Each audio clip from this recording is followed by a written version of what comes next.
Miren cómo ha retrocedido la tropa. ¿Usted se imagina cuánto le va a costar al ejército colombiano, a nuestro ejército, a nuestra fuerza aérea, a nuestras fuerzas militares, a nuestra policía, recuperar el control que se ha perdido en el Caquetá, en el Cauca, en el Valle del Cauca, en el Meta por cuenta del cese al fuego? No, y es durísimo escuchar al gobernador, que es la autoridad de un departamento, diciendo, mire, esto es la crónica de una muerte Desde anunciada. hace un año lo dijo el presidente. O sea, esto no tiene razón de ser, y él mismo está diciendo, lo estábamos anunciando desde hace mucho tiempo, el control territorial del Estado aquí está perdido, estamos pidiéndole al gobierno que no más cese al fuego porque es que esto no está funcionando, pero del otro lado hay oídos sordos, no pasa nada. ¿Usted se acuerda de los años 96, 97, lo que vivimos en Colombia, Paula, cuando las FARC llegaron aquí a La Calera, aquí en Bogotá, Claro. y fue tan difícil el control del orden público que le costó prácticamente todo el gobierno de Álvaro Uribe medio tratar de controlarlo?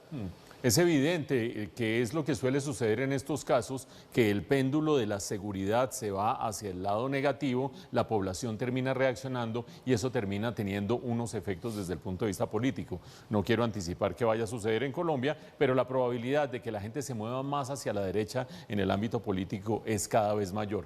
Y ojo a lo siguiente, porque aquí vale la pena preguntarse, pero ¿cómo puede pasar esto? Es decir, ¿cuál es la intención del gobierno al insistir en esta clase de ceses al fuego, estos repliegues de la fuerza pública, esta permisividad frente a la criminalidad y el delito?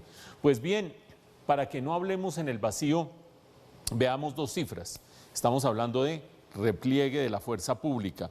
Las acciones de la fuerza pública contra los grupos alzados en armas en el país, estas son cifras de la Fundación Ideas para la Paz, cayeron del año 2020 cuando hubo 215 acciones, al año pasado cuando hubo 80 acciones, menos de la mitad del número de acciones de la fuerza pública contra estos actores alzados en armas. Eso significa un repliegue o un debilitamiento de la acción de la fuerza pública, a veces formalizado en unos ceses al fuego, a veces sin formalizar, sino sencillamente porque la fuerza pública o no tiene los recursos, o no tiene las instrucciones, o no tiene el armamento, como hemos dicho también en el noticiero.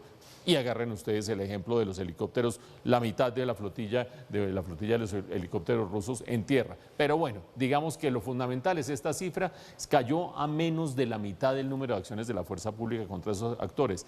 ¿Qué pasa cuando sucede eso? O un actor, un grupo alzado en armas ya tiene control sobre los negocios ilegales, llámese narcotráfico, llámese tráfico de armas, llámese minería ilegal, o empieza la disputa de los grupos en ese territorio por el control territorial, la extorsión, el narcotráfico, etcétera, etcétera, contra los demás grupos. Ustedes dirán que también es una exageración. Las disputas entre los grupos ilegales en ese mismo periodo, 2020 a 2023, casi que se duplican, pasan de 56 en el año 2020 a 91 en el año 2023. ¿Eso qué quiere decir? Se repliega la fuerza pública, deja que los negocios prosperen, los negocios son disputados por distintos grupos y entre ellos se enfrentan para terminar controlando el territorio. ¿Por qué a un gobierno le puede interesar semejante barbaridad, semejante despropósito, dejar el territorio parcialmente? Por supuesto no es una acción total ni es deliberada al 100%, parcialmente desprotegido. ¿Y por qué permitir que crezcan estos negocios? Pues conéctenlo ustedes si quieren con la primera nota que tuvimos en este noticiero, porque simultáneamente grupos alzados en armas, disidencias por una parte, ELN por otra parte, dicen sí, apoyamos los procesos constituyentes del gobierno nacional y del presidente Petro. Claro, pues como no nos van a apoyar, les están dejando el camino abierto para que hagan sus negocios ilegales. Y aparte de eso, acuérdense ustedes, lo decíamos en el proceso con el ELN, ha habido unas consultas preliminares a la firma de ese acuerdo, incluidas las cárceles.